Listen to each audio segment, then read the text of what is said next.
Ketika pulang dari rumah sakit, mobil Fatan dihadang oleh ibu-ibu yang suaminya meninggal di rumah sakit Mitra Health. Ibu-ibu itu merasa dendam pada Fatan karena Fatan tidak bisa menyelamatkan nyawa suaminya. Bersama dengan anak buahnya, ibu-ibu itu ingin membalaskan dendamnya pada Fatan. Dia ingin menyaksikan dengan mata kepalanya sendiri Fatan mati di hadapannya.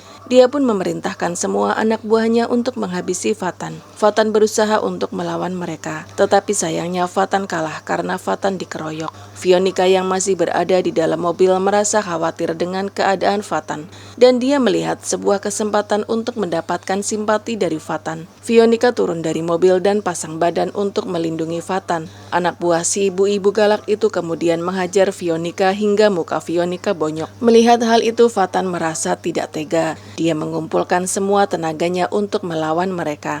Setelah mereka berjatuhan, Fatan dan Fionika bergegas lari dan masuk ke dalam mobil Fatan. Fatan segera melajukan mobilnya dengan kecepatan tinggi agar tidak sampai terkejar oleh si ibu galak dan anak buahnya.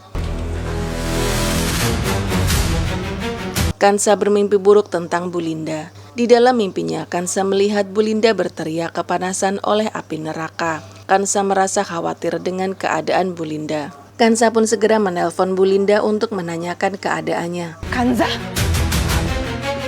Dengan nada jutek, Bu Linda mengatakan bahwa dia baik-baik saja dan Kansa tidak perlu memikirkan dirinya. Kansa ingin memastikan bahwa keadaan Bu Linda benar-benar baik-baik saja. Kansa akan datang ke Jakarta dan menjaga Bu Linda untuk sementara waktu. Kamu jangan pernah nginjakin kaki kamu di rumah saya. Bagi Kansa, Bu Linda tetaplah mertuanya. Walaupun Bu Linda melarangnya, Kansa tetap datang ke rumah Bu Linda untuk menjaganya. Rangga mengantarkan Kansa ke rumah Bu Linda. Bu Linda menyambut kedatangan Kansa dengan jutek. Kansa tidak peduli. Dia akan berada di rumah Bu Linda hingga sore hari untuk memastikan keadaan Bu Linda baik-baik saja. Kansa ini masih istri sahnya Mas Fatan. Bu Linda panik. Dia takut Kansa akan bertemu dengan Fatan. Diam-diam Bu Linda menelpon Fionika untuk memastikan agar Fatan tidak pulang dulu hingga sore tiba. Pikirin keadaan gue di sini. Lu fokus aja cari keberadaan Kansa. Emran meminta bantuan pada Yogi untuk membuatnya bisa kabur dari penjara karena Emran ingin mencari Kansa. Yogi tidak mau Emran mendapatkan masalah yang lebih besar jika Emran nekat kabur. Yogi pun akan mengaku pada polisi bahwa dialah sebenarnya Mr. Soulmate. Semua bukti-bukti berada di handphone dan laptop Yogi. Polisi pasti akan langsung percaya bahwa Yogi adalah memang Mr. Soulmate. Emran tidak tega jika Yogi menggantikan posisinya di dalam penjara. Tetapi Yogi mengatakan bahwa dia ikhlas melakukan apapun demi Emran. Selama ini Emran sudah sangat baik padanya dan keluarganya.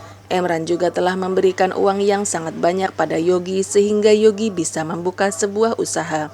Oleh karena itu Yogi ingin membalas semua kebaikan Emran. Emran terharu. Sebelum pergi, Emran memeluk Yogi dengan erat. Dia berjanji kalau dia akan mencari pengacara terbaik untuk membantu Yogi keluar dari penjara.